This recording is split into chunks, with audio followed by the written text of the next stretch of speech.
So I'm an academic internal medicine doc. So I'm a professor of medicine at the University of Iowa. And I absolutely believe in science, in drugs and technology.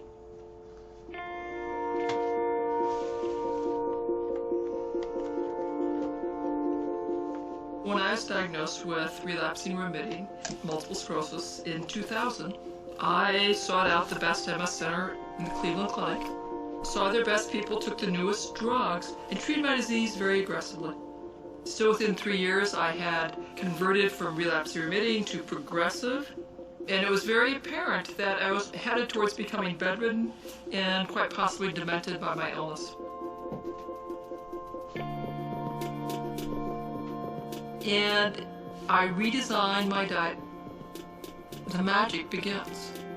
Within 3 months, my fatigue is gone, my brain fog is gone. I can stop modafinil or Provigil. In 6 months, I'm walking around without my walking sticks or canes. I no longer need my tilt recline wheelchair. In 9 months, I bike around the block for the first time. In 12 months, I do a 18-mile bike ride with my family. This really changes how I understand disease and health. And I'm discovering that people are responding really very, very well.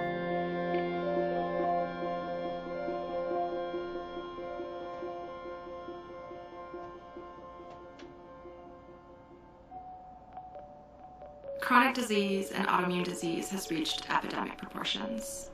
By some estimates, autoimmune disease affects about 1 in 5. When you add in other chronic illnesses, about 75% of us are unhealthy. And that's not the way it's supposed to be. We're clearly in an epidemic because the quality of our diet is steadily declining. These are day-to-day, hour-to-hour diseases that create a serious burden on individuals and families. So I think we're all having a different level of motivation at this point to do something different. The media chooses to look at these feared outbreaks on other continents when really we should be screaming from the rooftop that, hey, chronic diseases are on the rise, and yet we have the ability to change that. If you look at CDC data, you will find that the health of Americans has been worsening over the last 20 years. And I think because the primary driver is diet, it's also the way in which we need to find a way out.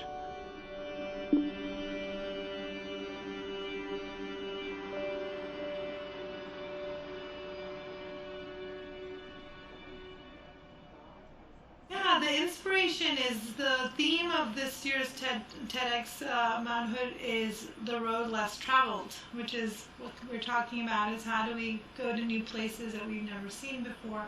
So I'm Sabina, and I live in Portland, and this is my studio. I'm an artist. I make installations and paintings.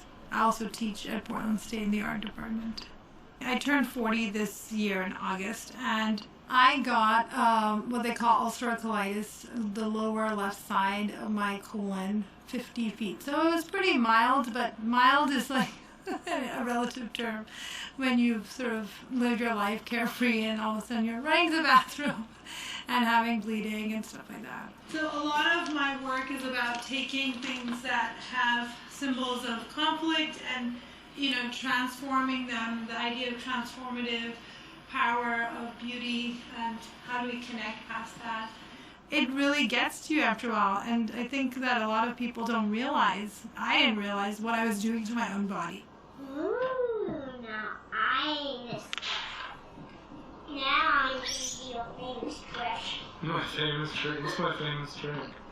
Try to make it knock down. I'm Adam, and I live in Tigard, Oregon, and I'm 31 years old. And I live here with my wife, and I have 2 boys.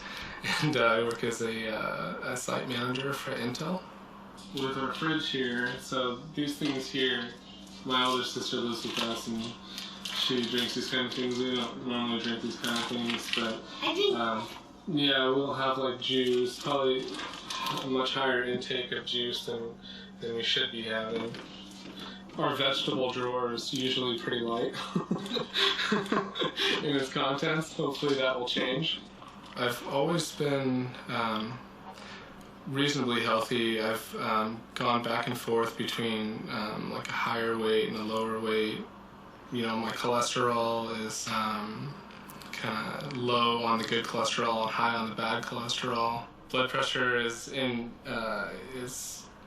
control with medication, and most recently, when I had my last weight gain, I developed gastric reflux, acid reflux, and PVACs, premature ventricular contractions with my heart, which are kind of hereditary, but they've been very much exacerbated since, I had a weight gain.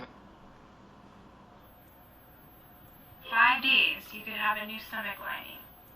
It's always trying to rebuild itself. My name's Amanda, and I'm a nanny, and I live in Bend, Oregon. I consider myself a pretty healthy eater, just already. I've always been a pretty healthy eater. That's why it's so frustrating that this happened to me. I was diagnosed with rheumatoid arthritis about 4 years ago. So most of my pain is in my wrists and my ankle. And wrists, I'm very limited in activities, simple activities like yoga. I was a huge yoga person, and now I can't put any weight on my wrists. Being a nanny, I have to be really picky about my family, is about the ages, because I am unable to, it's hard for me to pick up kids because my wrists, they don't bend really very far anymore. And it's funny, you wouldn't think you'd need your wrists to hold a child, but you really do. So it's kind of affecting my work. Recently, about 2.5 months ago, I started Actemra, which is also biologic, and that's an injection I give myself once a week. It's pretty scary looking. It's working-ish. The inflammation levels are back down to normal. Everything looks good on paper, according to the rheumatologist, but I'm feeling a little bit better, but definitely not 100%. I still have a lot of pain. After hearing a lot of success stories, I am going to give it a try, and I'm going to really put my all into it, because it's kind of like my last ditch effort. That one's called Curative, but then there's all this plant life. So when I first got diagnosed, I basically ignored, my body for the first 2 months, and I was like, this is not happening. I was having bleeding, and then finally I got really frustrated, and I was like looking for answers, and then I found this diet. Even besides the medications, like I want to be a good role model for my boys. For me, I'm starting to realize more and more that it's an investment that you have to make, or else you end up with this, right? I think if I were able to be well again, I would never take anything for granted again, because that's all I want. It's all I want out of anything in the world, is I want to feel better. I want this to go away. I want to be the old me, back when I did take everything for granted.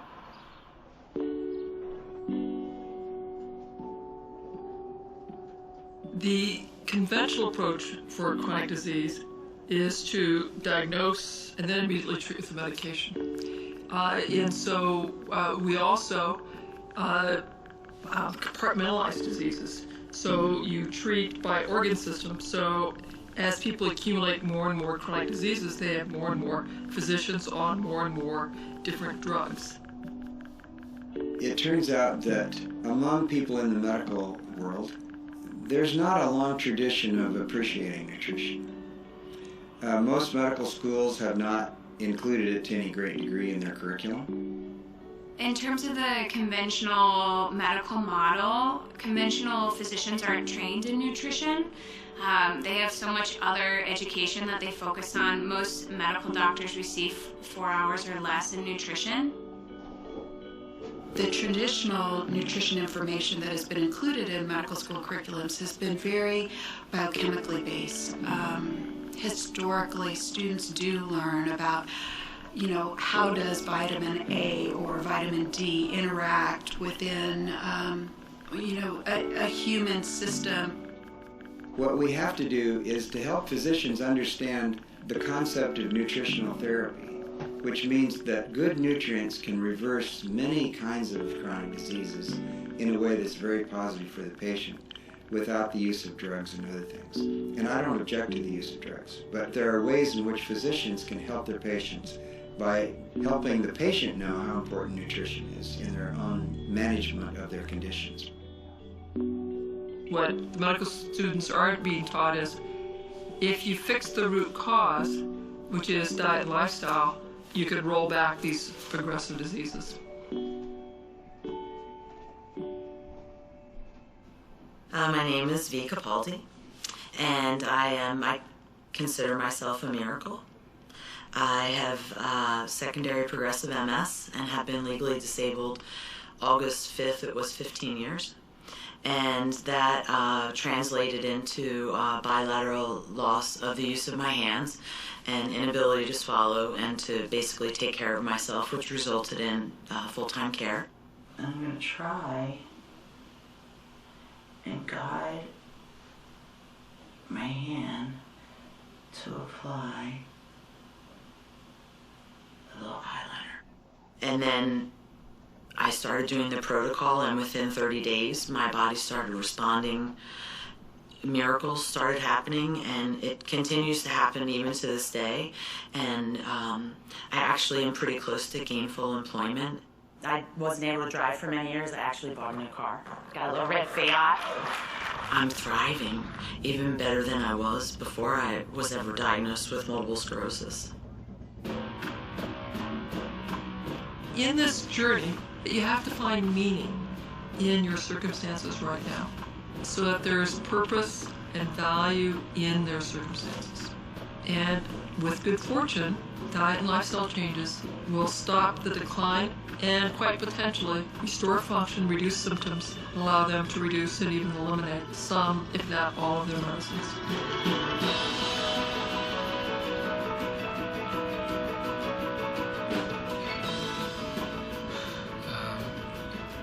It's going to be, really difficult giving up all the foods, that you're used to eating, and, especially like foods that, are, have high fat or high salt, those kind of foods. I feel like my palate is geared toward, the typical American diet.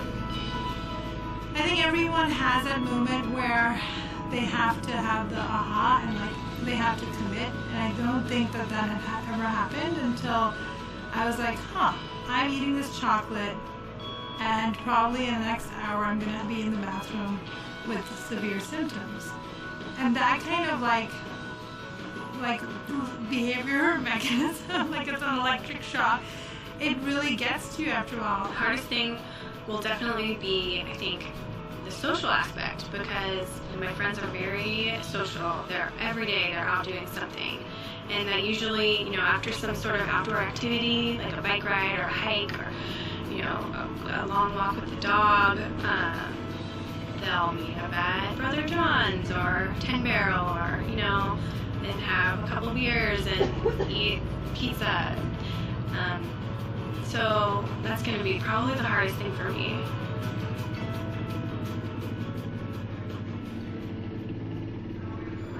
All right, are we ready?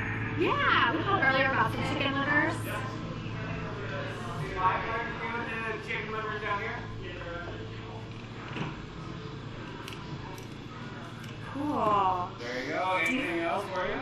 Do you know a little information about where the livers are from? Or I have heard that it's a huge component of the diet.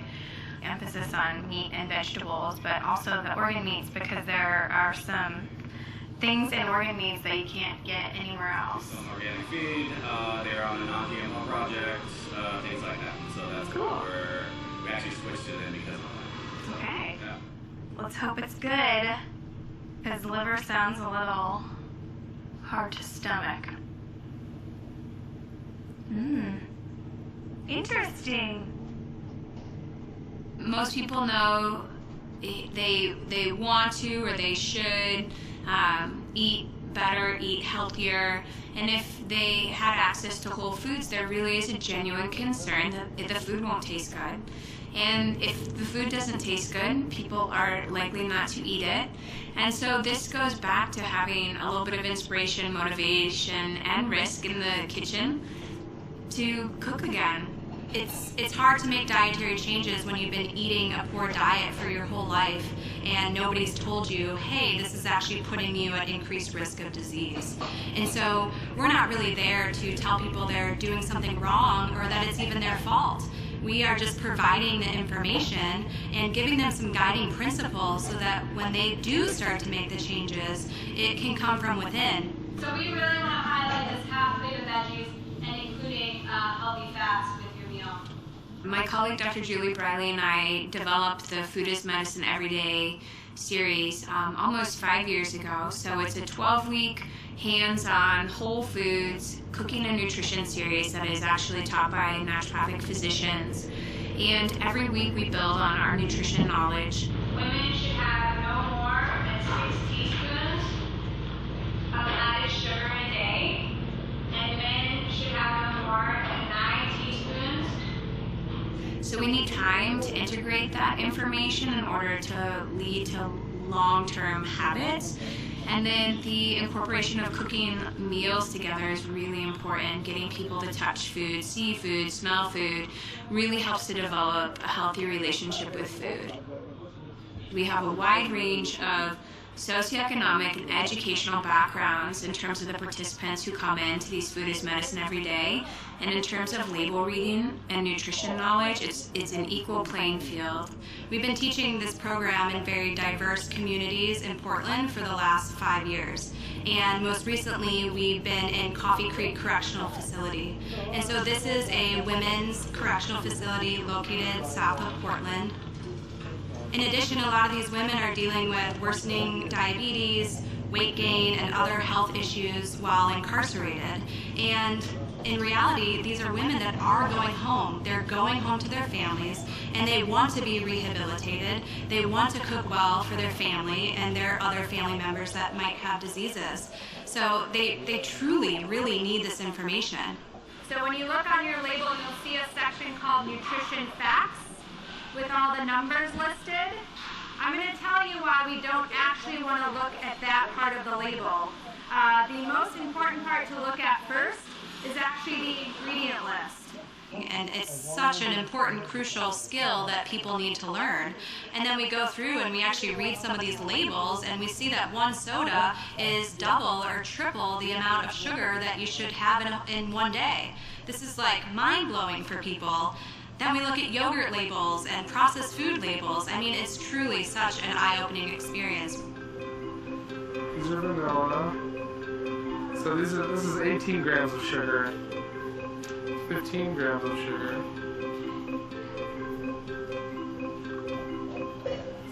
17 grams of sugar. So it has some maltodextrin in it. This one's actually pretty good on sugar content for ketchup. Only 2 grams of sugar in a tablespoon. Good.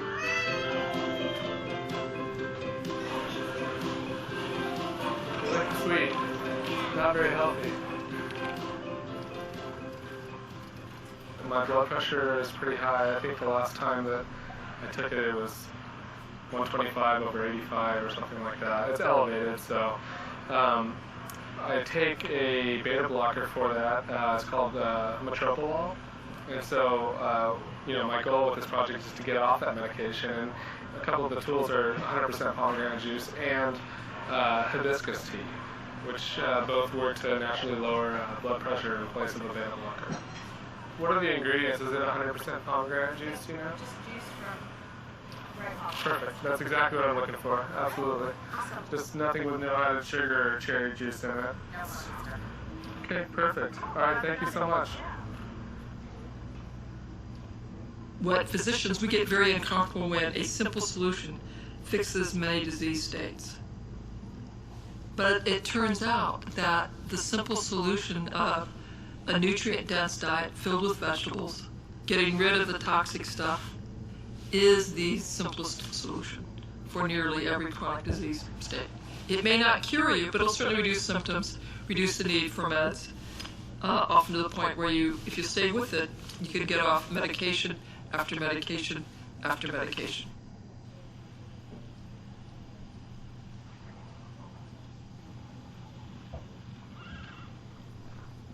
So when I was at my sickest, I was pretty much bedridden. I had lost my job. I had been in the hospital 3 times in 6 weeks.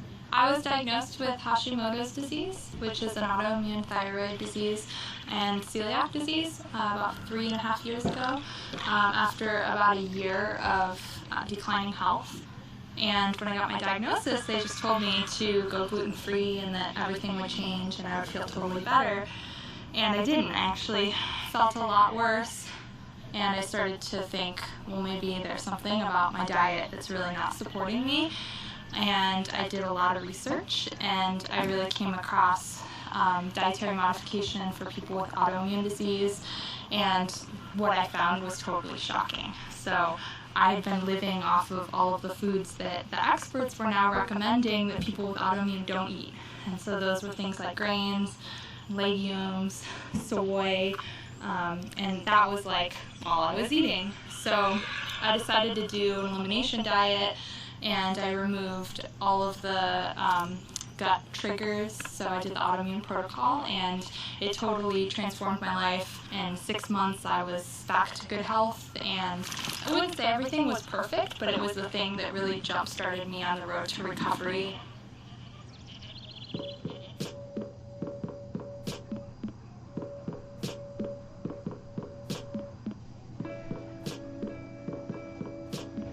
What we have come to accept as normal is the steady decline from the age of 18 with worsening blood pressure, worsening clogging of the artery, worsening mental capacities.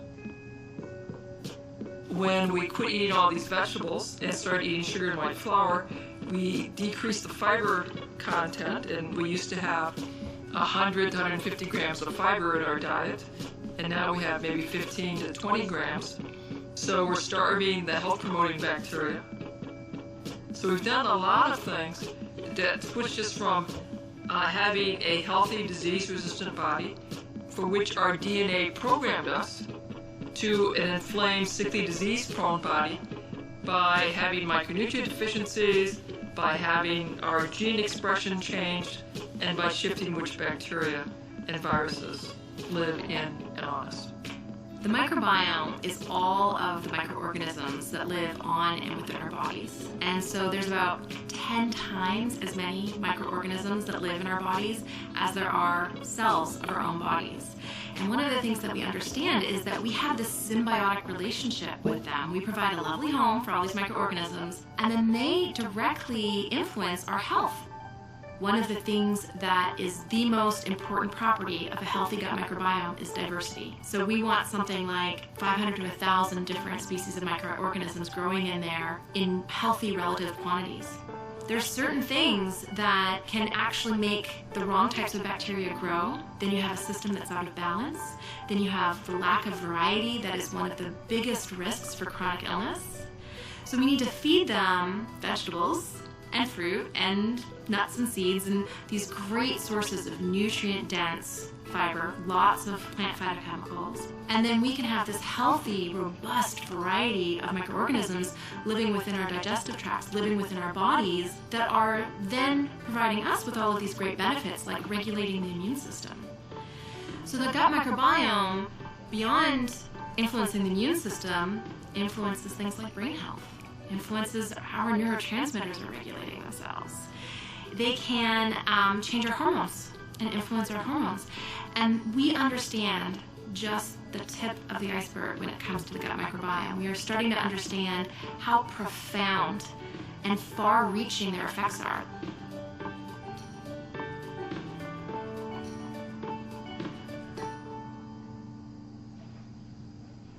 You want to start? Can you start for me? Sylvia's into cooking herself. She's really good at telling me what I'm supposed to eat and not eat. Right, Sophia? You're like, Mommy, are you sure you're supposed to eat that? I'm like, yeah, you're right. It's actually pretty simple. People think that yogurt is really complicated, but it only takes 15 minutes.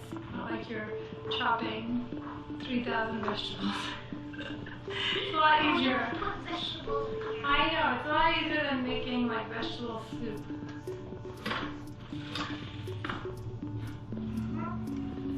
So if you look at this, this is what makes the yogurt. It's called the culture. Just like those my science kids. Yeah, your science kids.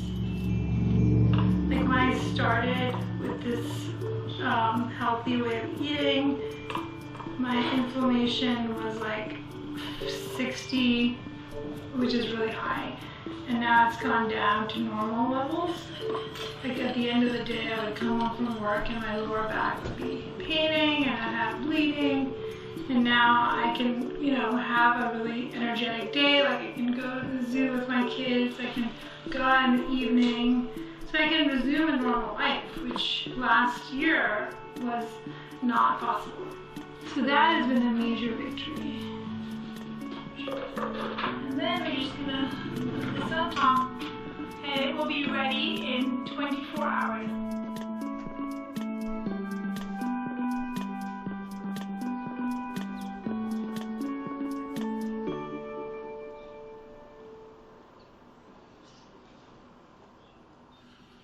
So when you start doing a dietary approach and a lifestyle approach, you're providing the resources that your body needs to heal and the opportunity to heal, which you get through sleep and you get through the hormone regulation that comes with stress management and activity.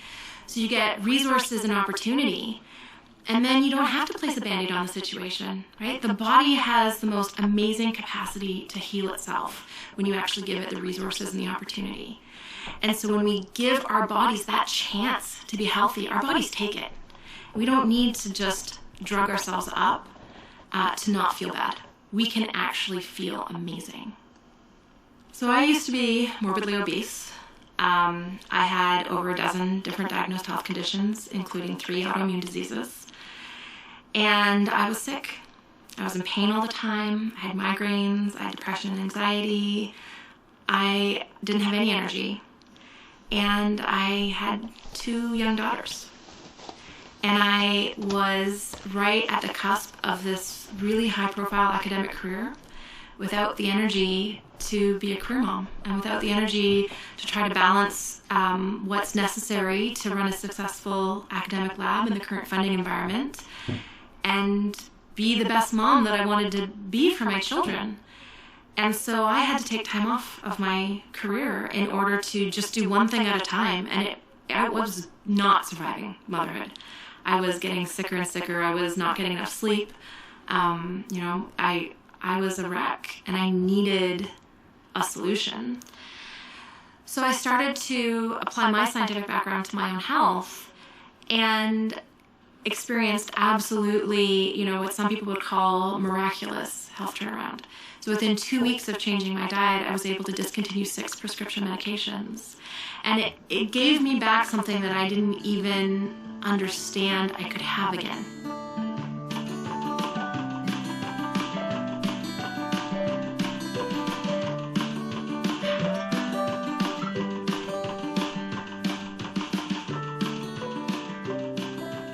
I'm feeling better. I'm sleeping really well at night. I used to wake up like 4 or 5 times a night and just toss and turn and be uncomfortable for the position I was in with my joints. And now I'll sleep the whole way until the morning and maybe only wake up 1 time. It's really, really awesome. That's the biggest change that I've noticed. So, but yeah, energy levels are higher, definitely. It's definitely energy and sleep. And I think overall mood too. I feel really empowered and really excited to get up every day and try new things and cook new things. Here it goes.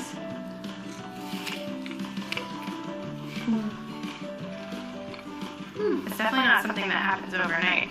As as I'm sure you guys know.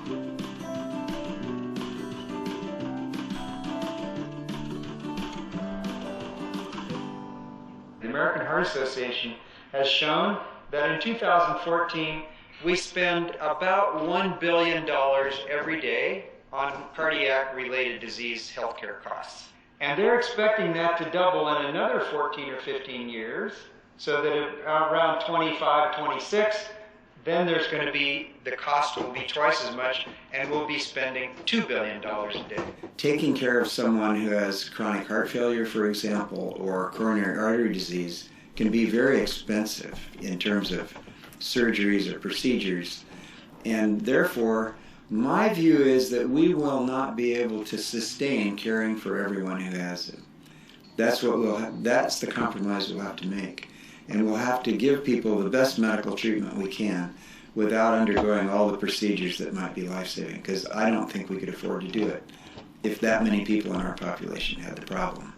So when you look at the statistics for something like autoimmune disease, you've got roughly 50 to 60 million Americans who are affected, which is twice the number of Americans that are affected by cardiovascular disease and 4 times the number of Americans that are affected by cancer. The CDC projects that 1 in 3 people will have type 2 diabetes by the year 2050, if we stay on this trajectory that we're on right now. And that means we can't stay on that trajectory, because if that were to happen, it would bankrupt our medical system. And the decreased worker productivity is 2 to 3 times the cost of the medical care. Another sidebar is that the lack of healthy workers will devastate our economy. Even if you decide we're not going to cover any of those healthcare costs, that you're on your own for that, we can't afford the drain on the economy from lack of healthy workers. What the Moore Institute wants to do is to help people understand the process by which poor diets actually lead to disease, and that brings up the word epigenetics. So epigenetics is the modification of genes by what we call the environment. In this case, I'm referring to nutrition. The science that I was talking about that we want to share is based on discoveries that have only been known for the last decade or two. And that is that the nutrition that a person gets when they're developing is what determines their likelihood of having diseases when they're older. So now let me explain the 100-year effect, how it works. I'm in my 60s. My mother is in her 90s. And the egg that made me was made in my 92-year-old now mother when she was a fetus in my grandmother's womb. And the egg that made me was almost exactly 100 years ago. So I'm 100, and that 100-year life I've had has been dependent on my grandmother's nutrition, on my mother's nutrition, on my childhood nutrition, and now on my nutrition as an adult. If I can just give you an example, the way you get nutrients while you're developing before you're born will tell a growing body how to turn on genes or turn off genes.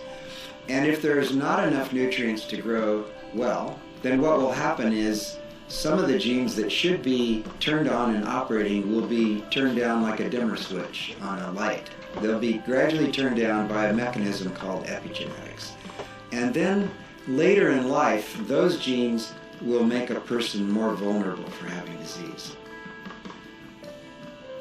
Now, many people have said the problem with emphasizing this is that it somehow blames mothers for all the disease that we have, and that's really not true.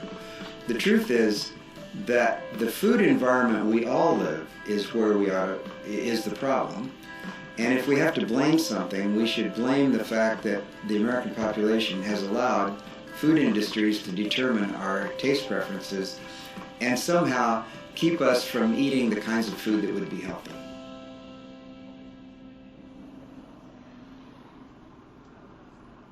Last time I was making goat yogurt, and I was really enjoying that.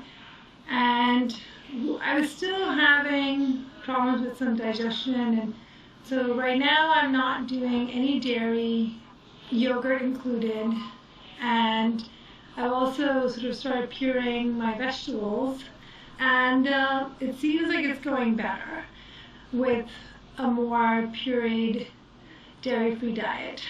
So I don't know, I may have to sort of like go this route for a while until my body's like totally more healed. Like a typical artist mentality is I start sort of like I start speeding up and I become more manic. And every couple of days, like I'd have to go in for yoga, or I have to go in for acupuncture or something to like somebody to jolt me back to like my baseline, which in turn helps me make better choices with my food. Just trying out things like that to manage my energy level. I love the big picture. The details are excruciating. Right now I'm in the midst of that. And then I have to switch hats and sort of think about my big idea where it's spreading.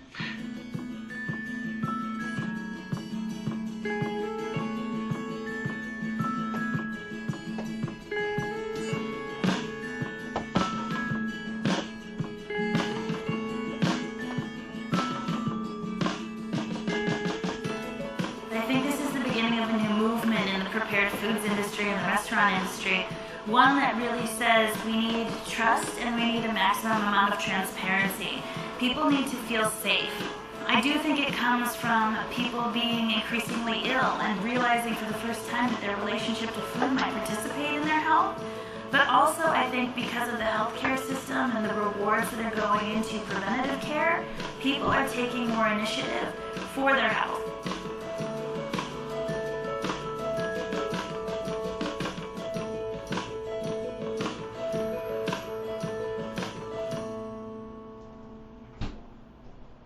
We're at Dick's Kitchen, named after me and functioning originally as my kitchen as I lived upstairs for a while and was able to experiment on this kind of a new idea.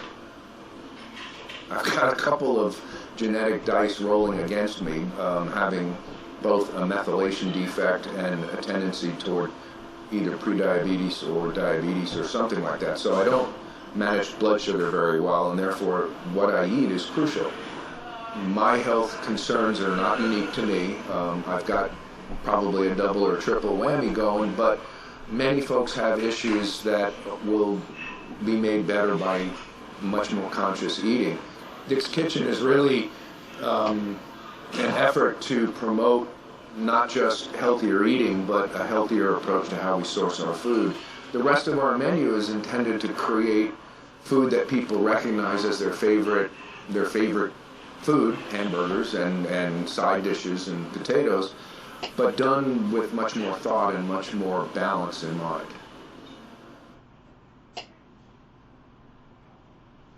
I feel like I interact with people every day that are suffering needlessly because of choices they're making because of convenience. They don't know how to help themselves, things aren't available for them to help themselves, and they feel trapped by what products are available to them in the grocery store.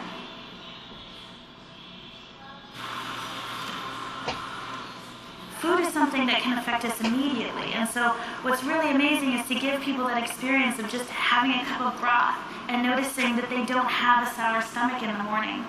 And it's just interesting to see parents saying they've never seen their children so calm, or they've never felt like they slept so well after a meal.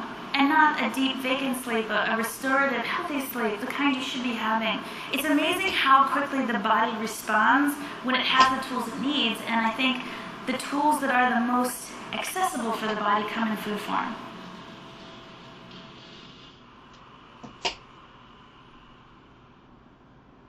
Yeah, so the Brooklyn House is, we call it European style comfort food. So this lady would like the pork chop special, but she's on the SIBO protocol. Okay, so we have the pasta puree that we can do with her for... And there's no garlic chunks in there. No garlic chunks, it's all straight. So we're all good to go.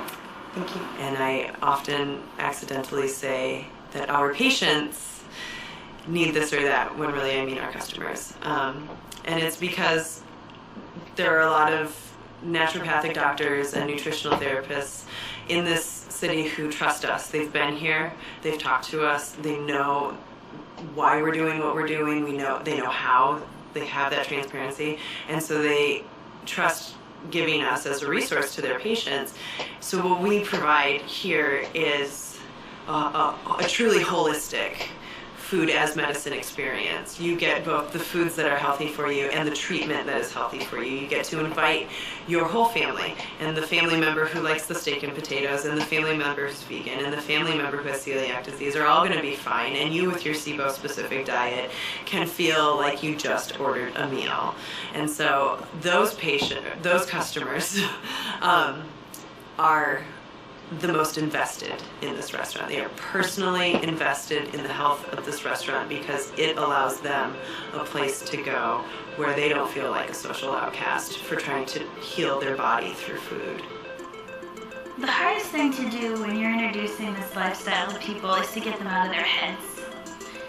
People are actually, I think, very instinctive eaters, and when their body responds positively to food, regardless of whether their brain is telling them it's going to be kind of weird or unusual, they will naturally gravitate toward it as a delicious experience.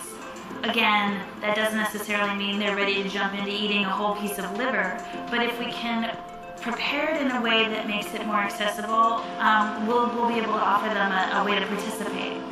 In the food business, first and foremost, it's just got to be a satisfying meal. No matter how healthy you think you are, if you're not enjoying it, you're not likely to return. So we have to balance creating a great environment and a welcoming environment for folks with various nutritional orientations. But in the end, anybody who has an interest in healthy food should be intrigued enough to dig deeper. And that, we hope we can do that without annoying people.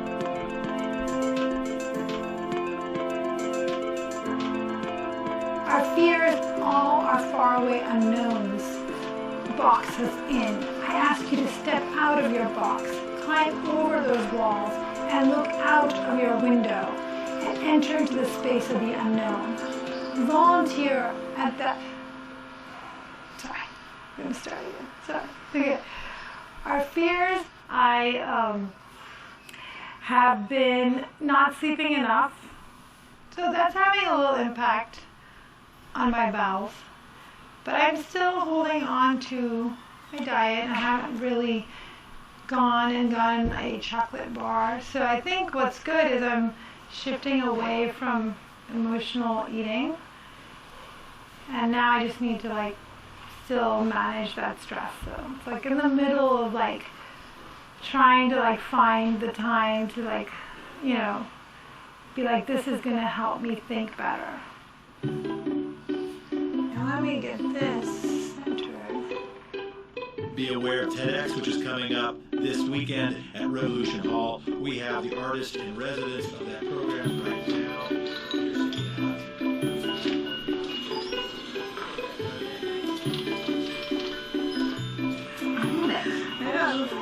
Yeah, I think it's going to be amazing. How are you doing? I'm doing fine. My talk, have you heard about the talk? Okay, so my time was 15 with the animation on the 17th, and now they're we're 3 minutes off in our whole thing. Well, I'm then you can be shorter. You can be 50 seconds. Yeah, good. Yeah, we might have to make it a little higher, I don't know. Okay, what's going on with this? Oh, be careful! Why is it so different? Slightly back. Yeah, right there, perfect. So once they're in that position, can we go down further or not?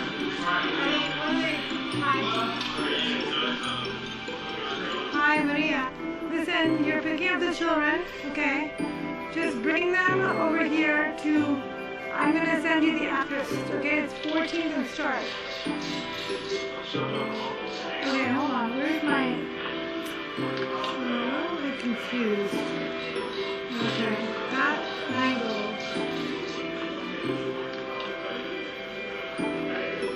I don't know, man. We should take one away. He's pulled it back. I'm just gonna chill out.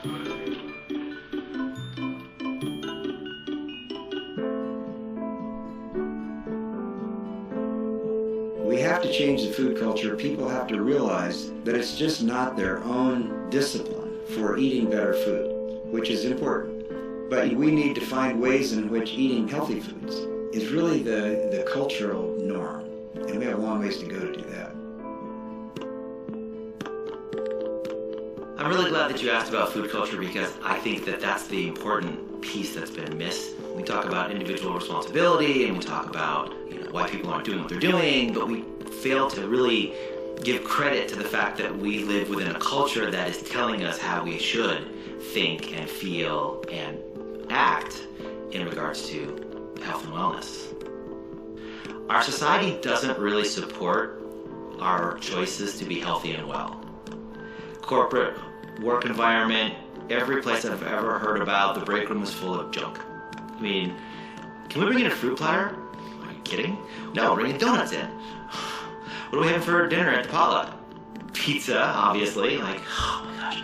Can we get salad? Sure. What do you end up with? White lettuce and croutons and cheese, Caesar salad. Like, yeah, great. White lettuce, plain iceberg lettuce. It's like an effort to actually do anything healthy in the corporate world, in the work world, which is where most of us spend so much of our day. If there's not a lot of support there, that's going to be tough to make change. Diet-wise, there's still a challenge. I still have, unfortunately, incredible levels of stress in my life. My brother has been staying with us for the past 2 months, and that's a really big source of tension for me. And then we were trying to buy a second house, and we pulled out of that. And so it's just been a very, very busy and challenging time, on top of things with work and other things in Tyler's school. I've been able to, like I told you before, I've been able to go for like a week, like 2 weeks, but then like when I fall off, I fall off really hard. It's difficult, especially with the boys, and we seem to eat out quite a bit because of our schedules and things like that. I would say that has been the biggest barrier to being able to successfully implement these things is eating out, So I'm still working on the day-to-day choices. Like, I'm trying to have at least 1 paleo meal a day, 2 paleo snacks a day. And that I've been successful with, and I just, I tend to feel a whole lot better when I'm adhering to that type of diet. It feels like every time we meet, I say this, but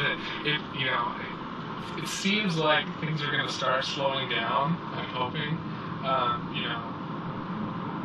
kind of letting my brother stay with us and trying to get into this, this buy the second house and things like that. We're kind of shooting myself in the foot for being successful with this.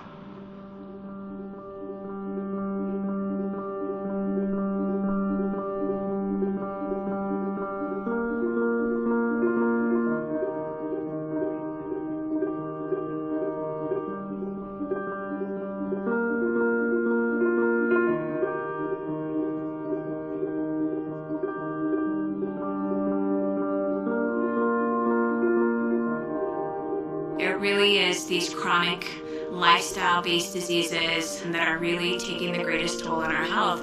And the United States is actually one of the greatest sufferers of these chronic diseases. So despite the fact that we have access to incredible modern medicine, we're ranking pretty poorly compared to our fellow countries in terms of how we're managing the burden of chronic disease. So it's pretty serious, I'd say. What we have come to accept as normal is the steady decline from the age of 18 with worsening blood pressure, worsening clogging of the artery, worsening mental capacities. When in fact, what is normal is fully robust health, physical capacities, mental capacities into our 90s. Your diet actually has to be a lifestyle choice. And so what we need to look at when we're giving individual recommendations to patients is We need to look at their stage of life and their disease process and their health goals. We need to look at if they have a food sensitivity or a food allergy. But in addition, we also need to think about their cultural upbringing, their ethical choices around food, and then also, and very importantly, their access. Do they actually have access to this healthy, healing food? And so all of those things need to be taken into account when you're working with a patient and trying to get them on the right path. But we are all individuals, and what is optimal for each of us is going to be a little bit different, and is probably going to be a moving target, because how our bodies respond to food is dependent on how much sleep we got. It's dependent on our stress. It's dependent on exactly what our gut microbiome is doing. It's dependent on the last time we were exposed to a virus or a bacteria. There are so many things that influence how we respond to foods. So creating a diet, right, and it's here's your rules, here's your yes and your no's, isn't really the goal. It's creating the scientific foundation for understanding how to choose a food, and then providing a framework from which people can start and then experiment to figure out what is really optimal for them and what makes them feel the best.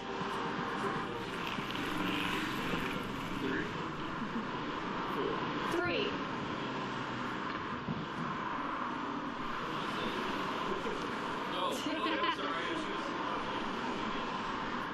I have gotten off track for sure, and so I've just been dealing with that, I guess. I can definitely tell a difference in how my body feels when I was on track versus to now that I'm off track. Just things were better, little things that I think affect the condition, like sleep. I was sleeping a lot better, and energy, and not even the specifics of the actual disease or the condition. It was just those little things that I noticed a lot. And the big one is pain. It's back.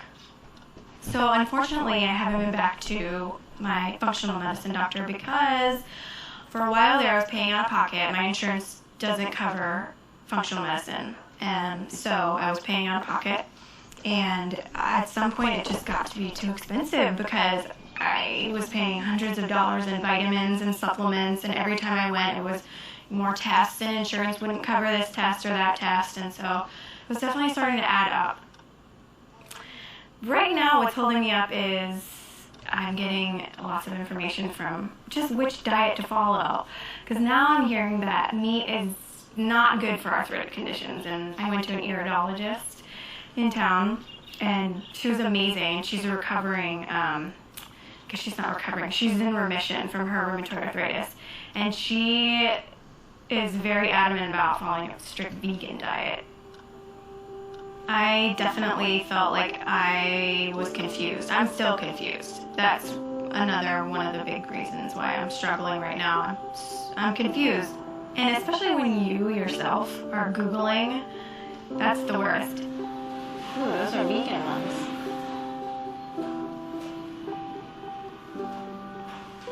Yum. You can still find good information on the internet, but it takes a skilled eye to be able to sift through all the information and pull out the pieces. So I do think you can get some information from the media, but if it's specifically related to your disease state and you're thinking about making a big change, I think you do need to seek out a healthcare professional that has that training and that can work with you along the way. I think you often do need support and guidance and practical information to be successful. Right. And what do you understand what's keeping you from getting to between the Ultra and I Can? I made a huge amount of changes in this year. So I do feel like I'm doing my best. And that's still not good enough, and that's what is so upsetting me. And it's like, you know what? No, stop. Yeah, I don't know what's. There's something right now that. And I think it's just also I think the thing is, like you said, you have to accept that you're not going to be able to go back to that lifestyle, and so you have to accept that, okay, you've done all this stuff, and this is part of what you're doing, but it's not going to get you back to eating ice cream. No, and it's not that you want to eat ice cream in the first place. So. Well, that's where you have to go. And you know what? Everybody goes through a mourning process. Everyone does. And you have to go through it. You have to let yourself go through it. And you have to be angry about what you're giving up, because you are giving up. Yeah. And then, once you get past that, you'll be to the next point where you realize what amazing things you gained from this. Sure. I mean, you will. I know you will. Even with a restricted diet, your lifestyle is actually going to be opened up because you're going to be healthier. You will be able to eat an immense amount of variety once we get your inflammation down.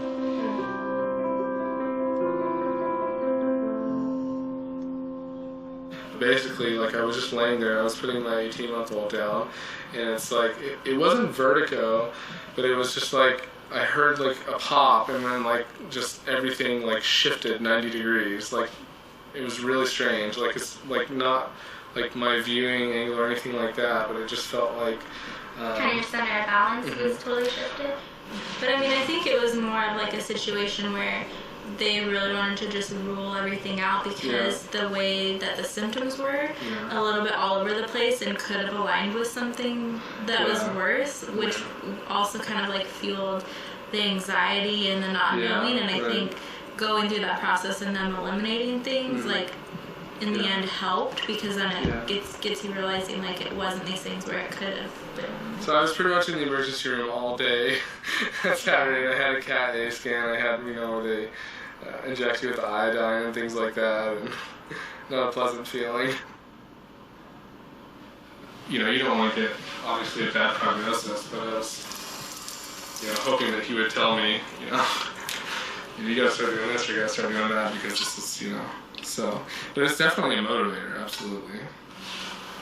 It's been kind of night and day as far as heart palpitations, and really good as far as the reflux. But when I do go off and I'm not eating paleo, then the reflux kind of comes roaring back. So, and I think the night that I had the heart palpitation, I was having some reflux symptoms as well. So, it's kind of maybe related to that. I think I was a little naive on how big of an adjustment or a change it would be, especially with things like my work schedule and stuff like that. So, I've got to learn some strategies for when things don't go according to plan, how to keep it all together.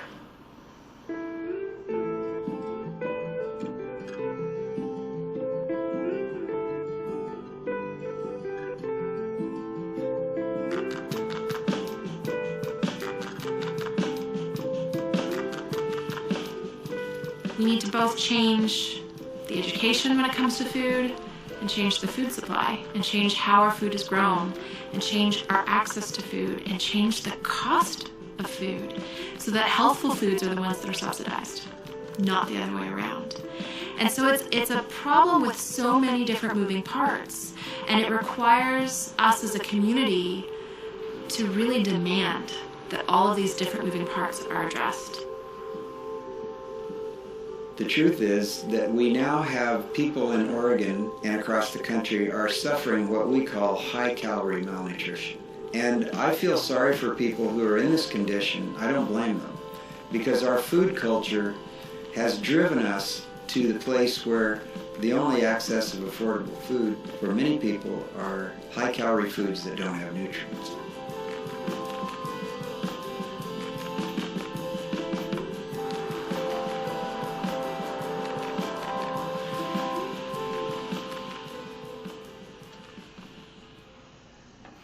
The prevailing wisdom is that we have an obesity epidemic, and a lot of people are having trouble managing chronic conditions, and that is largely due to high-calorie malnutrition, where someone's getting a whole lot of fat and sugar, but not the nutrients they need really to stay healthy. And so in that case, prescribing vegetables might be appropriate. In other cases, when someone's having stalled healing due to malnutrition, especially if they're low income, the problem might be protein in their diet, that they're just not getting enough protein to grow new skin, and therefore they can't heal. So that's where we started our first programs in what we now call curative nutrition dosing. So we're finding folks who have stalled healing with wounds or burns or surgical incisions who aren't able to get better because their body just doesn't have the nutrients to do it. And so we prescribe them a limited course of nutritious food that is tailored to them specifically, right amount of grams of protein and calories for each meal, and they eat it and get better. The social determinants of health make up about 70 to 75% of what is a person's personal health picture. That's something that ordinarily a physician can't impact very much for his patients, but they can impact the nutritional picture in the home by addressing food security in the clinic. Providence has adopted a particularly deep set of interventions, and so they screen for food insecurity because it's quick and simple, but then if a person is food insecure, they're matched up with a health navigator who assesses their full situation, that has patients walking out of a clinic with some new resources to help improve their diet. When I started in April of 2014, there was one clinic screening in Oregon, and now there are over 200. A lot of my patients who've done it so far have really found that that things have improved. Yes. So let me know how it goes, but I think that it's been really helpful, and thanks again for being honest. So from the top down, our medical decision makers really have kind of a blind spot here. So it's really important for programs like this to fill that blind spot and to inform our system of what could be and what should be.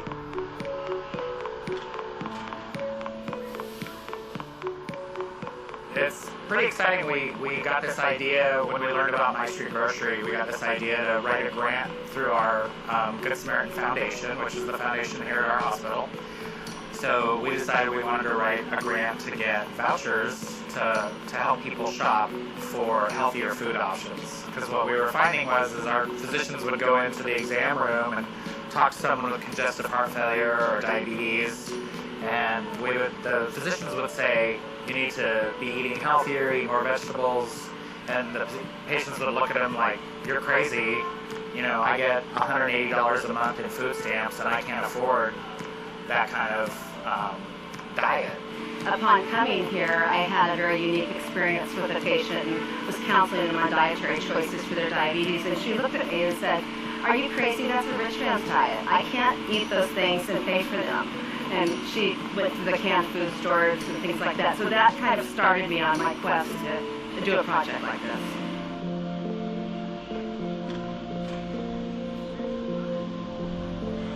Basically, it's not only bringing the food to a population that really needs to have better access, but it's a more well-rounded approach to access, because it means relationships that are already built in, and that trust between patient and provider and social worker, and it's also financial access, it's dietary information specific to medical conditions. So I like to say that bringing the food into the community is not the end of our work, it's the beginning of our work.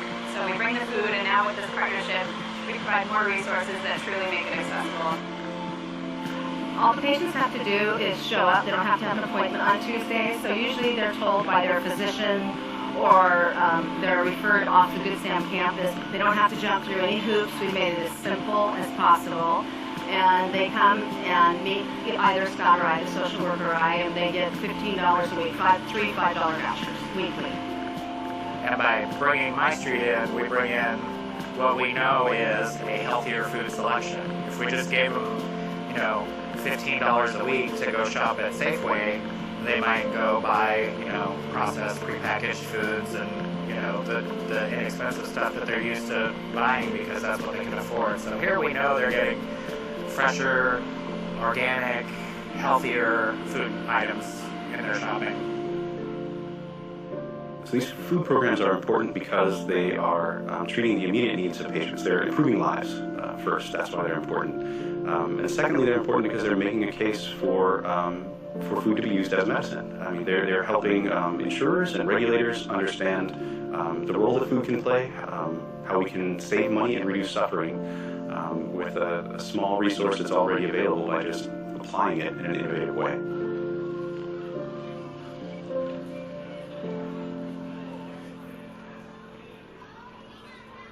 Adelante Mujeres has been around since 2002, and we started out first with our education programs. And one thing that we were seeing over the last 10, now 12, 13 years is that the mujeres, the women that we see in the program, their health has changed a lot over that generation of students.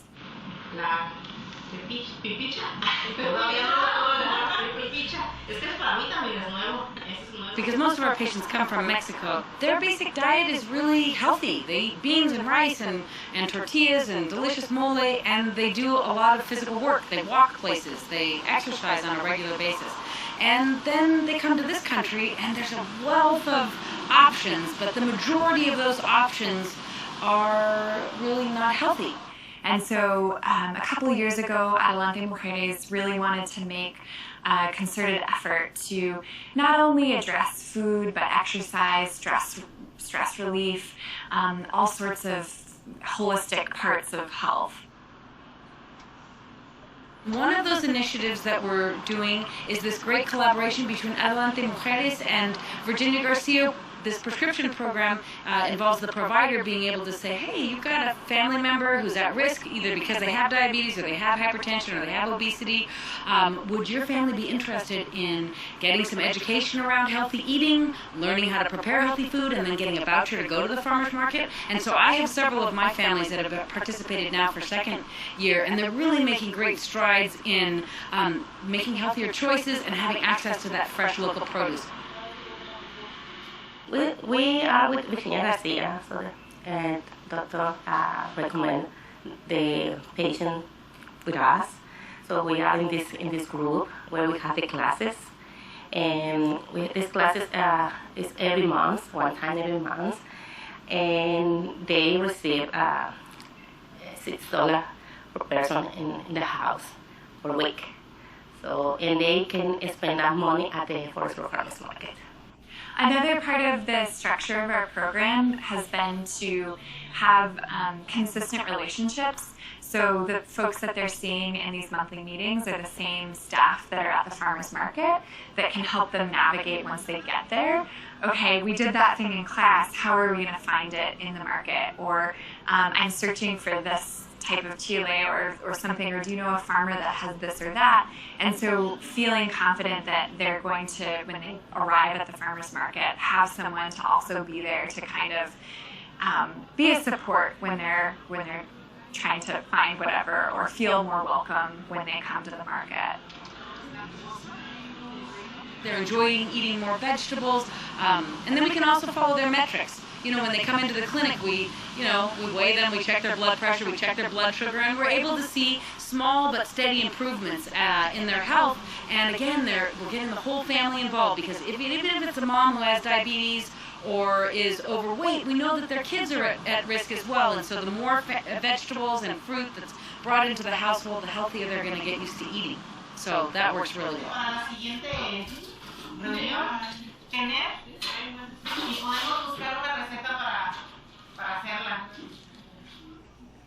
I think with the community, there's really nothing worse than feeling really isolated and alone and like you're the only person doing something. And when you have a community, you're really motivated to stay on track. So when I was really sick, I had a very small community, maybe 3 or 4 people that I was talking to almost every day. And when they had successes, even if I wasn't experiencing success, I was so motivated to keep doing what I was doing. So starting the blog was basically my outlet to start talking about what I was going through with people that also had personal experience with it, because as much as my husband loves me and he's interested in what I was doing, he didn't want to hear about it day in and day out, and he didn't really understand what it felt like to be going through what I was going through. So that was a really big outlet for me as far as just sharing what I was going through, and then being able to connect with other people who were in a similar boat, and also just kind of figure out what they were doing and if it was working for them, and try and refine what I was doing and what I was learning.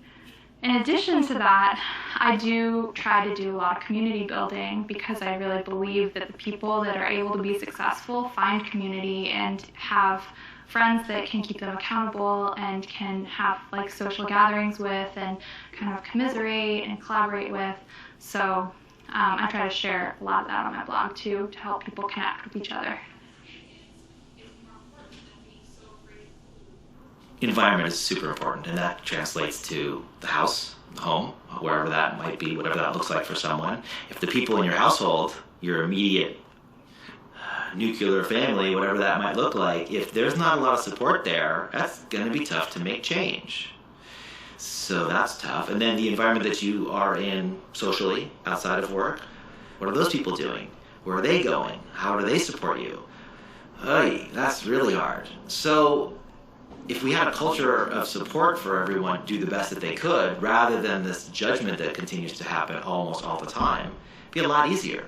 So what people have said about the groups that I run, the food story groups that I run, is that these groups are the only place in their entire lives where they can have the conversation about food and food story and body image and fitness and wellness, where they know that people understand what they're saying without them having to explain it in great detail, like just because they get it. They're living the same sort of stuff. But it's really helped you, the diet. Yeah, it has. When I'm on it and I'm doing it religiously, it's been a struggle for sure. Yeah. So Adam hopefully will make it, but he may not make it. His life has just got crazy busy this morning with work, and he had to take off to work, unfortunately. You need community. You need your tribe who really get what you're going through. That's so necessary for people to succeed, because so often they feel like, again, that I'm the only one who can't get my act to get together. I'm the only one who doesn't have the smarts or the information or the wherewithal or the motivation or the willpower to make this work. Then you go sit in a group of 6 people and they'll go, oh yeah, I totally get that, I'm the same way. And you go, oh, well, wait, oh, I'm totally normal. There are people who get what I'm going through. You're going through what I'm going through? Okay. I think the best thing, and this is the hardest thing, is like the empathy for yourself when you do fall off the wagon and you do screw up. Like, what the empathy for that. Like, nobody's really there to be like, hey, you know what? Because they don't even get it. They don't even realize it's really hard to be in your shoes and in my shoes. Having a supportive community actually directly improves our health. So having a supportive community actually changes our hormones. So it changes things like cortisol. It changes how our bodies are responding to stress. It changes things like oxytocin, called the love hormone. So when we are feeling connected and supported, we're producing more oxytocin, which is anti-inflammatory and helps regulate the immune system. It helps set up the situation in our bodies where our bodies can heal. So having a sense of community and support has been well established in the scientific literature to improve health outcomes. And so when we have that, we don't just have the practical part of this person who understands what I'm going through, this person who's a cheerleader or a shoulder I can cry on, but then we get this wonderful hormonal response to having that community that by itself helps speed up our healing and promotes better health. So it's absolutely fundamental. That's awesome. I was super secluded in the beginning, and it made me really bummed. So I just was like, put myself out there. And it's so funny because I had met you before at Mickey Trescott's book talk at Natural Grocers. We sat beside each other because I recognized you. I had really fast success with it. By November 2013 with my last MS flare. And I made it a 1.5 years with no flares at all until I accidentally ate 1 bite of gluten at a restaurant and I lost feeling in my leg for 3 months. And it is just now coming back. It's definitely comforting to feel that you're not alone in this. Beth has definitely inspired me. I love her story, and it's like real. It's real evidence. I mean, I haven't had an actual like huge flare up, so I haven't been able to experience that, but she has, and you know, it's a real thing. This whole thing with diet and body is real, and so I love that I found someone so close to me that has put themselves in remission through diet. That's so inspiring, because it's a long road and it's so frustrating, and you are definitely, I've been tempted to give up, but you know, when you have a friend and a success story, it's definitely keeps you going. You know, I really had to think about it, of how much joy do I get from being in a restaurant to how much joy do I get chasing my kids at a park. Right. I get way more joy chasing my kids at a park than I do eating in a restaurant.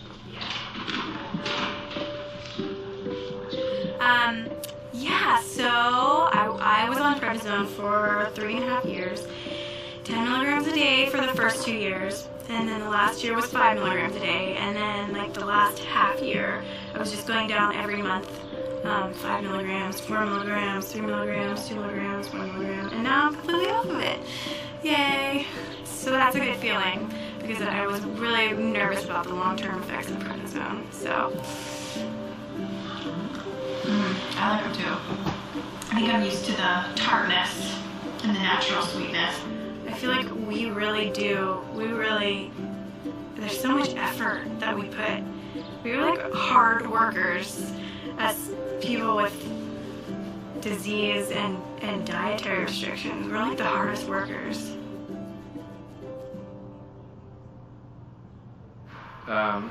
You know, the net gain from having more energy and feeling healthier has really been a plus for us and had a positive effect on our lifestyle. Yeah, so I mean, it's been about 2 months now of cutting out sugar, where before, I mean, my husband can tell you I had sugar. You can see it right here. Yeah, I still have it over here.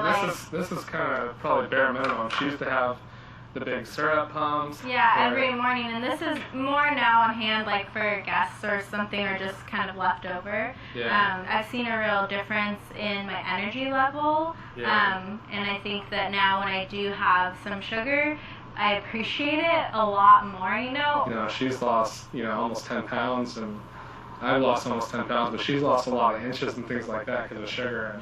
When we sat down and talked about how can we make a lifestyle change for our family versus how can like you make a change and how can I make a change, that it made all the difference. Because before, you know, he would be doing something and I would, you know, half do it or this sort of thing. But once we sat down and said like, well, what will work for us? Like, how can we meal plan together so that it makes sense for both of us, or how can we encourage each other? It made all the difference.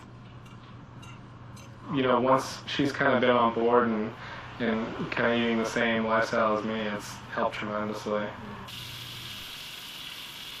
So a little bit of an update for me on the medical side. So I have been able to discontinue seeing my specialty cardiologist. So my heart palpitations have decreased to the amount where it's usually about once a week, maybe once every 8 to 9 days, whereas I used to have them multiple times a day. And my blood pressure is in control now. It was high on the systolic range, I believe, and now it's under on both. Adam, can you say hi to the camera?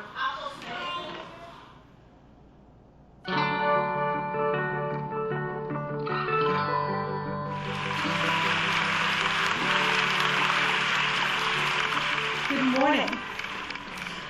I made all this.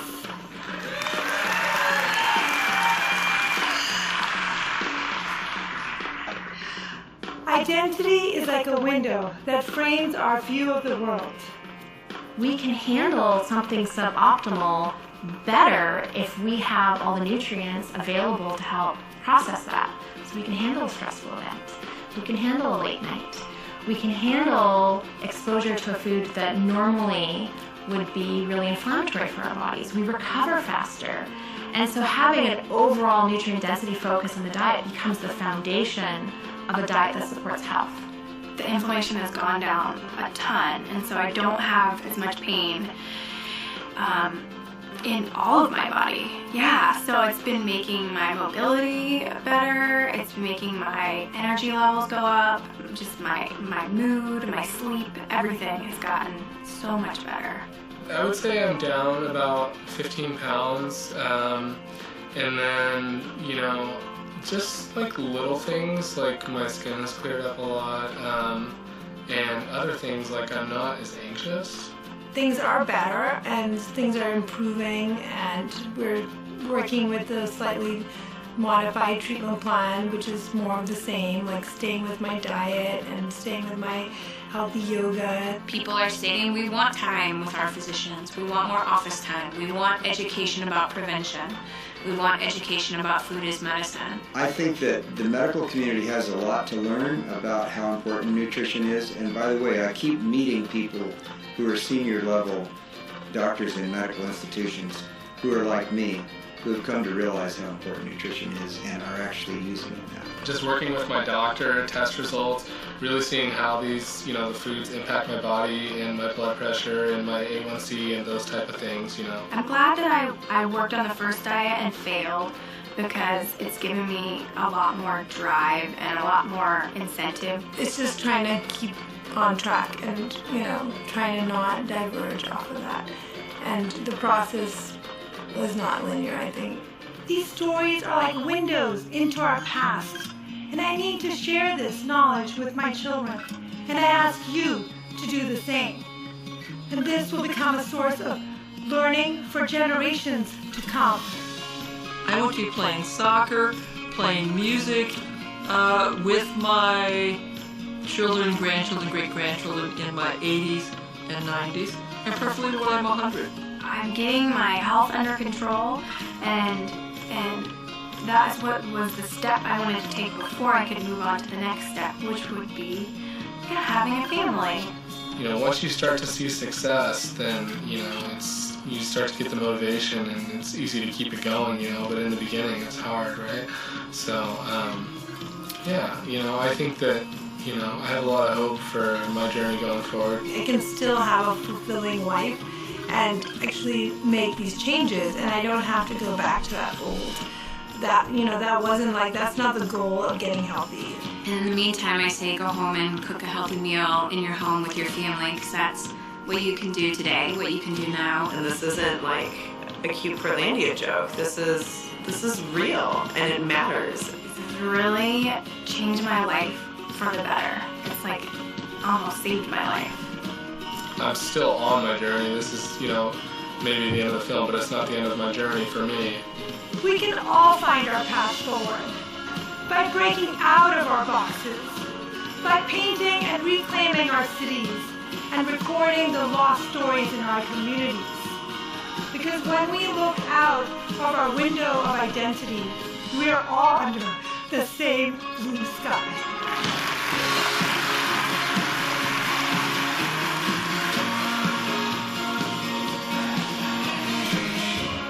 We need the public to share the message that they're learning as well, so that we can affect as many people as possible.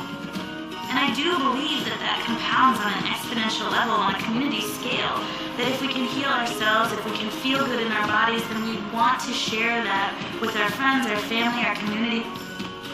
This is a lifestyle. This is a lifelong commitment to health, and it is a journey.